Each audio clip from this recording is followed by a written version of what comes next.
esa es la clave del asunto, entender los principios. Porque nos damos y no entendemos los principios. Y los principios están allí. Y a veces dibujamos los principios, por decirlo de alguna manera, y nos olvidamos del principio. Y cuando hablo de los principios, quiero hablar de uno fundamental. Uno grande. Uno poderoso. Uno que está desde el Génesis y sigue. Ese principio le vamos a llamar el principio de las primicias. Amén. Y es que está allí, latente, presente, desde el Génesis. Y podemos recorrerlo desde el capítulo 4 de Génesis y ya vamos a recordar a Caín y Abel. Y cómo Abel trae lo primero y lo más gordo de su ganado. Y cómo Caín trae una ofrenda de sus vegetales. Y cómo al Señor le agrada la ofrenda de Abel y no tanto la de Caín. Ahí empieza el principio a funcionar y de pronto usted dice, bueno, es que trajo lo primero y lo más gordo. Puedes pensar que ahí está todo, pero no está allí, trasciende de ahí. Y vamos a empezar a ver cómo la enseñanza empieza ahí. Pero todavía como que no la hemos entendido en ese punto. Y nos vamos entonces a seguir caminando y vemos cómo el Señor, entonces en el Éxodo, como en Levítico, como a través de Moisés y el Pentateuco, nos empieza a mostrar que teníamos que traer o que los hijos de Israel tenían que llevar lo primero de sus frutos y entregárselo en las manos al sacerdote. O tenían que entregar el primogénito de su ganado e inclusive el primogénito de su familia. Tenían que ser llevado y consagrado al sacerdote. Al sacerdote. Porque recuerden que con el diezmo dice al alfolí. Acá dice al sacerdote, a las manos del sacerdote. Hay una diferencia. Debería ser entregado en las manos del sacerdote. Y sigue la palabra mostrándonos cómo después de que los hijos de Dios, el pueblo de Israel, se desvió y se olvidó de Dios y empezó a adorar ídolos que estaban alrededor de esos pueblos que conquistaron. Dice que fueron tomados por pueblos y fueron llevados a esclavitud y Dios estableció entonces jueces. Levantaba jueces que venían y libertaban al pueblo. Y nuevamente volvían a Dios, pero con el tiempo volvían a separarse de Dios. Y fueron llevados esclavos a Babilonia. Y posteriormente vemos cómo regresan y vemos en Nehemías hablándole al pueblo, diciéndole, recordándole lo que tenían que hacer. Y dice en la palabra que todo el pueblo reunido hizo un pacto con Dios. ¿Y cuál era ese pacto? De volver nuevamente a los inicios, de decir, vamos a traerte, Señor, lo primero de nuestra cosecha, lo primero de nuestro ganado. Vamos a traerte nuestros hijos primogénitos. Y en Ezequiel volvemos a ver cómo también el Señor nos recuerda lo primero que hay que entregar y nos agrega, dice, y habrá bendición en tu casa. Y así seguimos. Pero la culminación de todo está en el Nuevo Testamento cuando nos habla la palabra de que Jesús es el primogénito. Otra vez la palabra primogénito en el Nuevo Testamento. Es el primogénito de la resurrección. Y que una vez con Él nosotros seguimos porque Él fue el primero. Él es el primero en la resurrección y nosotros seremos los primeros. Y Pablo enseña eso a los corintios. Y nos habla en los romanos de lo que es la masa, que cómo apartas de la masa lo primero y es santa esa primera parte y el resto también es santo. Porque primero apartaste eso. Entonces concluimos que hay algo importante allí. Hay algo que el Señor nos está mostrando desde el principio. Y nos está diciendo quién es el primero. Y nos lo enseña a través de la fiesta de las primicias, porque Él es un maestro que no pierde la paciencia. Y permanentemente en el tiempo nos está enseñando. ¿Nos está enseñando qué? ¿Qué nos está enseñando el Señor con las primicias? ¿Por qué llevar lo primero, lo mejor al Señor? ¿Qué tiene eso que ver con la relación con Él? Ya ustedes deben de imaginarse qué es, ¿cierto? Es porque lo primero es Dios. Lo primero, ¿quién es? ¿Quién es lo principal? ¿Y de qué manera el pueblo tenía que manifestar ese primero? A través de sus bienes, a través de sus primicias lo hacían. Entonces aquí el principio fundamental es: ¿quién es el primero? ¿Quién es el primero en mi vida? Si Jesús dice en el Apocalipsis: yo soy el alfa. ¿Qué es el alfa? Yo soy el primero. Fíjense que es algo que se repite y se repite y se repite, porque el Señor quiere enseñarnos un secreto maravilloso. ¿Por qué dice el Señor: buscad primeramente el reino de Dios y su justicia, y las demás cosas les serán añadidas? ¿Qué buscas primero? El reino de Dios y su justicia, y lo demás viene después. Entonces, ¿quién debe ser primero para que lo demás venga después? ¿Quién debe ser primero en tu vida para que lo demás venga después?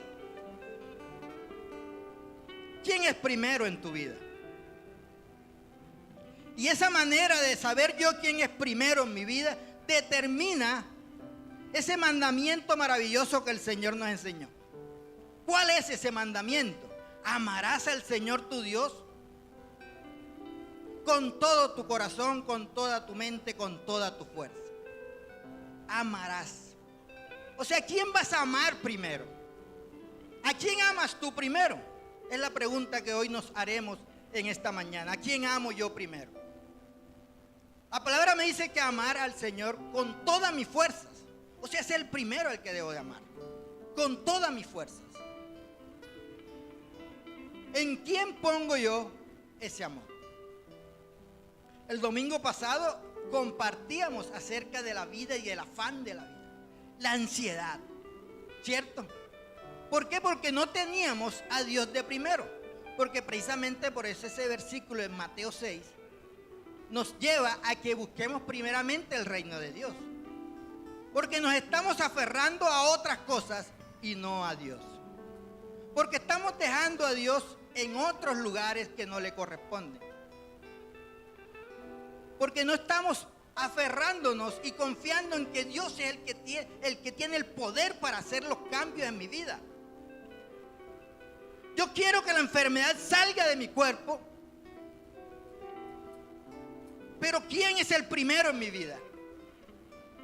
Yo quiero salir de esta situación económica, pero ¿quién es el primero en mi vida?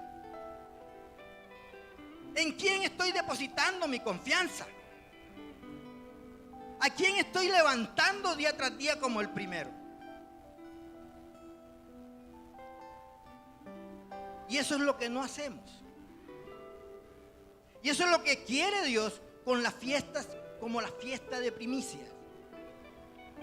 Que tú entiendas que Él es el primero. Amén. Que Él es el primero en tu vida. Pero hay algo que va a medir si realmente Jesús es el primero en mi vida. Y el Señor no establece las fiestas para Él, sino para ti. Porque es una manera de tú medir qué tanto tu relación con Dios es. Qué tanto tu relación con Dios está compenetrada. Porque el Señor conoce tu corazón.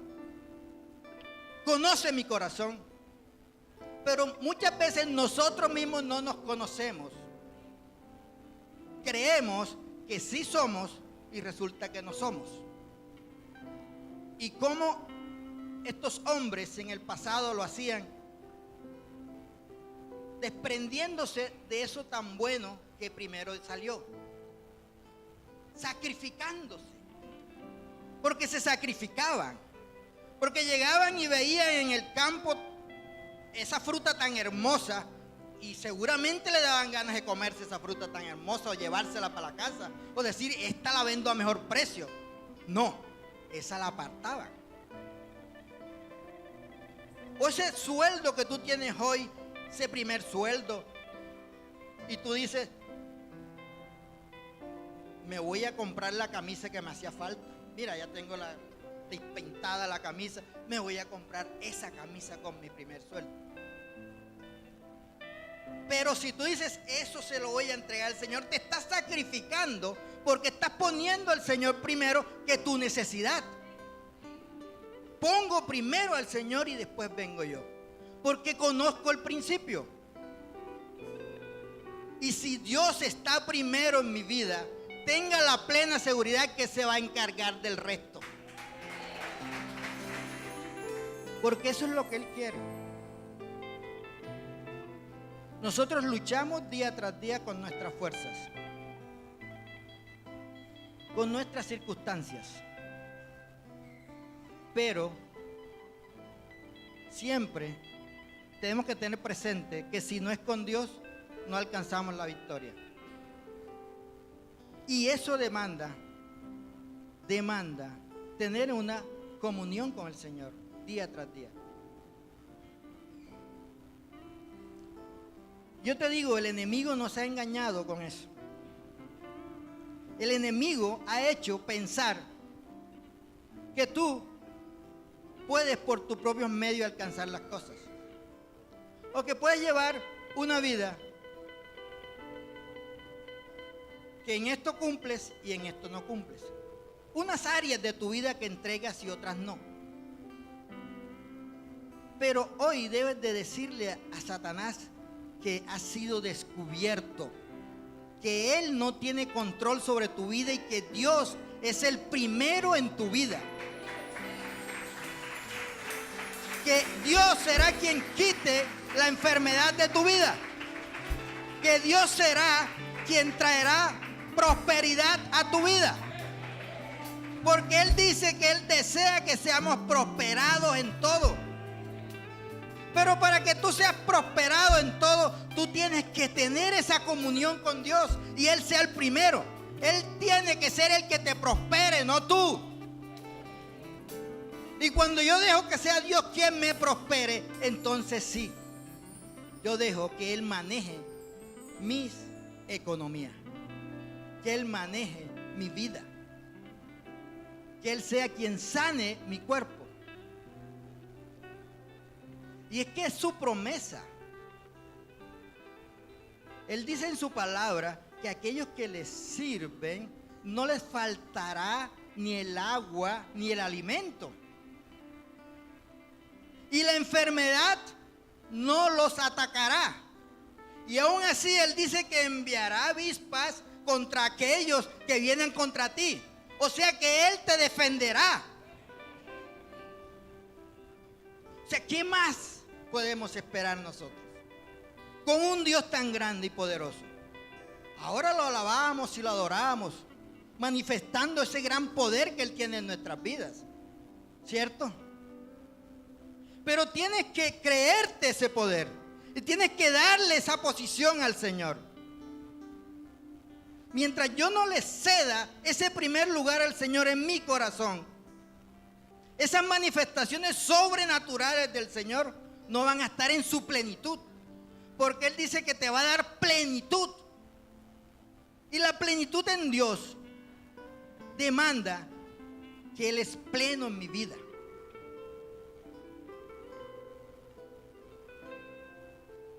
Él es pleno en mi vida. Entonces, cuando yo entiendo que Jesús, que Dios es el primero en mi vida, es cuando empiezo, entonces sí, a ascender en una relación con Él mucho mayor. Una relación mucho mayor con Él. Ahora conversábamos, ustedes al principio, No sé qué conversaron. No sé qué le compartió un hermano al otro hermano. Pero en esa conversación que tuvieron, ¿quién fue el primero en la semana?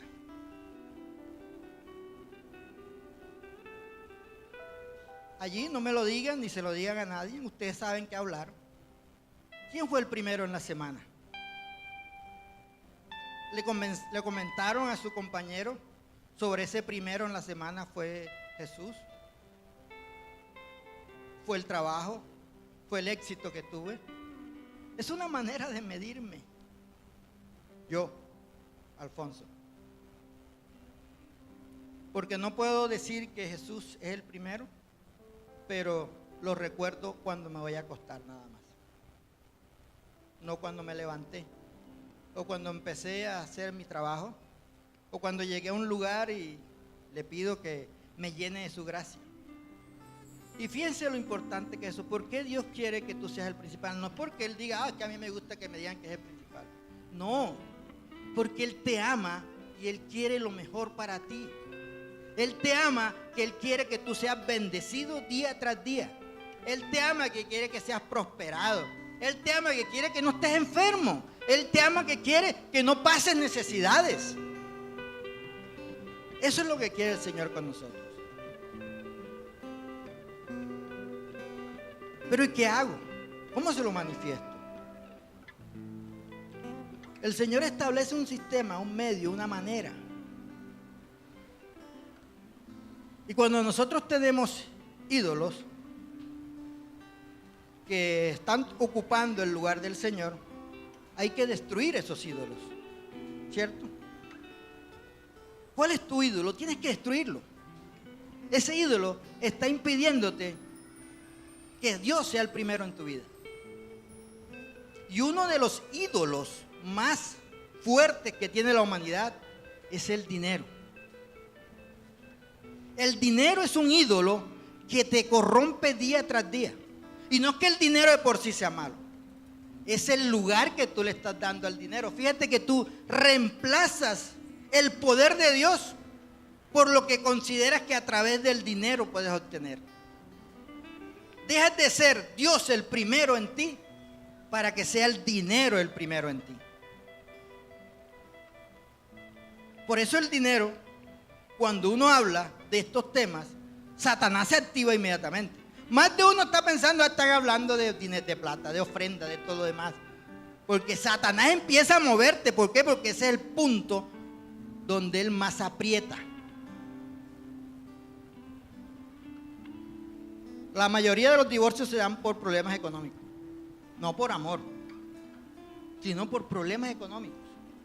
Cuando empiezan los conflictos de que no llegó la plata, que tal, que cual, y se forma todo eso. El dinero, ¿cierto? Y no es que los hijos de Dios no requieran de dinero, lo requieren. Pero fíjense que es la posición que yo le doy al dinero en mi vida. Reemplaza a Dios. Ya no soy ese hijo que va en pos del Padre, que es el que me puede dar eso, sino que voy en pos de otros para que me lo resuelvan. Entonces el dinero se convierte en ese ídolo que me impide conocer al verdadero Dios que yo tengo. Porque ataca. Y fíjese cómo nosotros el domingo pasado hablábamos de por qué te preocupabas del vestir, del comer, del beber, que son elementos básicos de nuestra vida. ¿Sí? Son las necesidades básicas.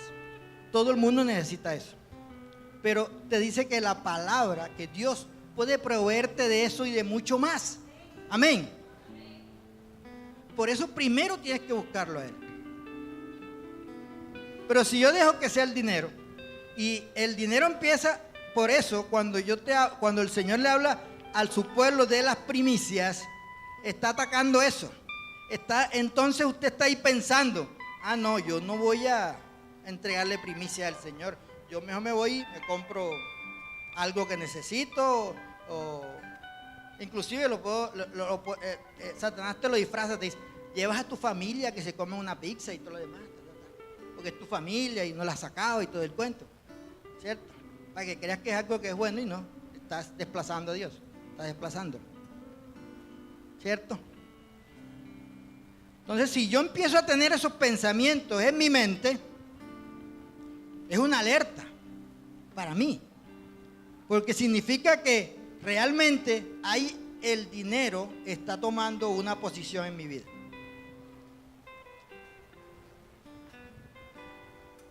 La palabra dice en Proverbios 3, 9 y 10, ¿qué es lo que dice la palabra? Honra con tus bienes. ¿Qué son los bienes? Riquezas. Tus riquezas. Tus riquezas es tu dinero y tus propiedades y todo lo demás. Eso conforma tu patrimonio, tu riqueza. Y con las primicias de tu fruto es lo que tú produces.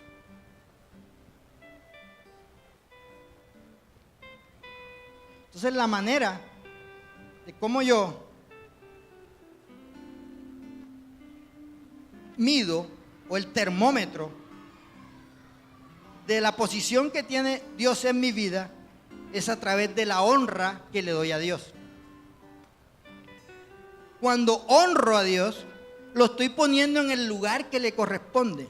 Pero el Señor me está diciendo aquí, en este versículo, de la manera como debo hacerlo. ¿Cómo debe ser esa honra al Señor? Y dice que es con tus bienes. ¿Por qué con tus bienes? Por lo que estamos hablando, ¿verdad? Lo difícil que nos cuesta desprendernos de nuestros bienes. Pero si Dios es el primero, me desprendo de mis bienes. Amén. Porque Dios es el primero y tengo claro que Él va a hacer otras cosas después que yo haga eso. Amén. Él es el primero y Él actúa después. ¿Qué dice después en el otro versículo, el 10? Y serán llenos tus graneros con abundancia y tus lagares rebosarán de mosto. Amén. Hay una promesa por venir. Por eso, primicias en hebreo, significa promesa por venir. Eso significa promesa por venir. Entonces, cuando tú honras con tus bienes y tus primicias, ¿cuál es la promesa por venir? Y serán llenos tus graneros con abundancia y tus lagares rebosarán de mosto. Entendamos esto. Porque el pueblo de Israel se quedó únicamente en la fiesta como tal. Y no entendió lo que hay más allá de la fiesta. Porque fíjense que le estamos diciendo que después que conquistó esos territorios, empezó a desviarse y a buscar en otros ídolos, sabiendo que Dios era el que los había llevado allá, a ese lugar. Y empezaron a adorar otros dioses, ¿cierto? Entonces, eso me da a entender que Israel no entendió la lección como debía entenderla. Y aún hoy en día, Jesús, el primogénito de la resurrección, también tenemos nuevamente la misma lección, donde Jesús sea el principal, y aún así, muchas veces, no está Jesús como el principal en nuestras vidas. ¿Cierto? Entonces, no sé si seamos buenos estudiantes o es que somos estudiantes desaplicados. El Señor de todas formas dice que Él cuida de nosotros y Él tiene paciencia y Él quiere que cada uno de nosotros sea salvo, ¿cierto? Así que Él va a seguir enseñándonos, Él va a seguir mostrándonos cuál es el camino que tenemos que seguir. Y Él quiere que con esto, con las primicias, nosotros midamos también cómo está nuestro corazón con respecto al Señor. Que tú, que yo, midamos esto. Porque está en la palabra. Y lo que dice la palabra, eso es.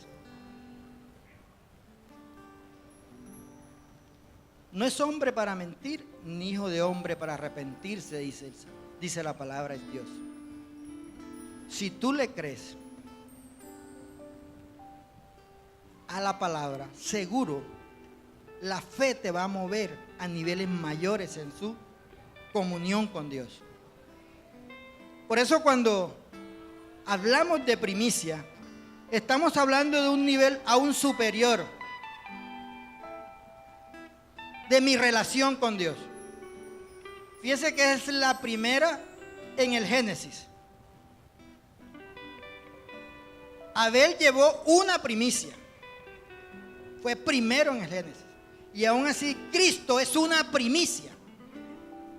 Entonces el concepto, la palabra primicia, tiene una connotación muy poderosa en el reino de los cielos. Lo primero.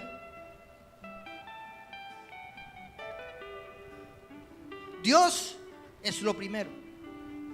Amén.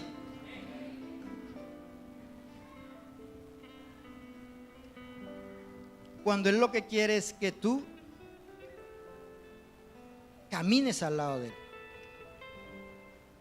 Que seas tú guiado por Él. Que sea tú el Espíritu Santo de Dios manifestándose en tu vida todos los días. Todos queremos eso. Pero dejamos cosas, áreas de nuestra vida a un lado. No le entregamos todo, ¿cierto? No lo entregamos todos. Y aún en estos momentos en que estamos hablando de ese principio del Señor de las primicias, yo sé que la mente empieza en oposición a eso. El corazón nuestro empieza en oposición a eso. Quiere oponerse a eso. No quiere entender. Quiere creer que como yo vivo mi vida en Cristo es suficiente. Entonces dejo aparte algunas áreas. Y esta parte financiera es impresionante la manera como nosotros apretamos esa parte financiera. Tenemos dos posiciones. La posición cuando estamos en abundancia y entonces cuando estamos en abundancia vamos y le entregamos al Señor de la abundancia que nos ha dado. Pero cuando estamos en escasez, hacemos todo lo contrario. Casi ni le entregamos.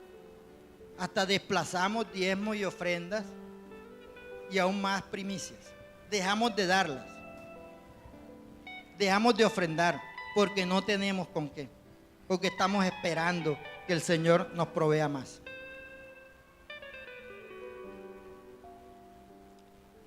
Esa mujer que llevó esas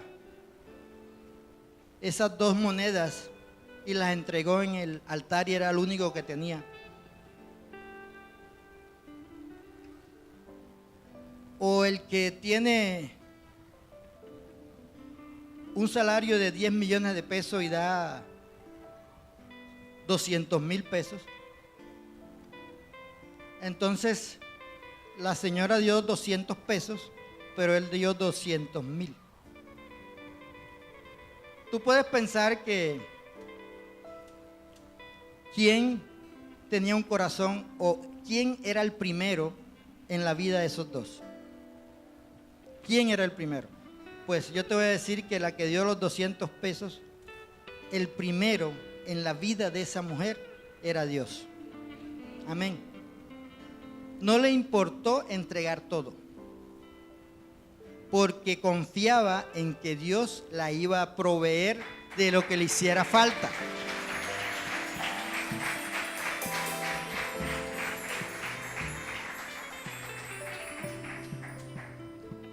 Y eso es lo que nos falta a nosotros. un ejemplo como el de esta señora. Ana, la mamá de Samuel, ¿cierto? No tenía hijos. Era estéril y añoraba un hijo. ¿Se acuerdan de esa parte? Ella quería un hijo porque la otra señora se burlaba de ella. Y el Señor le da un hijo. El hijo deseado. El hijo esperado. ¿Y qué hace ella? ¿Qué hizo con ese hijo? Se lo entregó a Dios. Fíjense ustedes, el único que tenía, y viene y se lo entrega a Dios.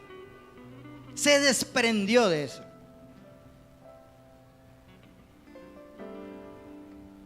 ¿Y qué hizo después Dios con ella? ¿Cuántos hijos le dio después? ¿Cierto? Después Dios le dio más hijos. Porque ella confiaba en el Dios poderoso que tenía. Amén. Dice él, te di todos los días para el recreo. No hubo un solo día en que tú no te fuiste con la mesada del recreo. No hubo un solo día en que tú no tuviste para cuando los 2 recreos que hay, pudieras comerte las papitas, todo, o sea. Si yo te di, ¿qué pasó con esa asignatura?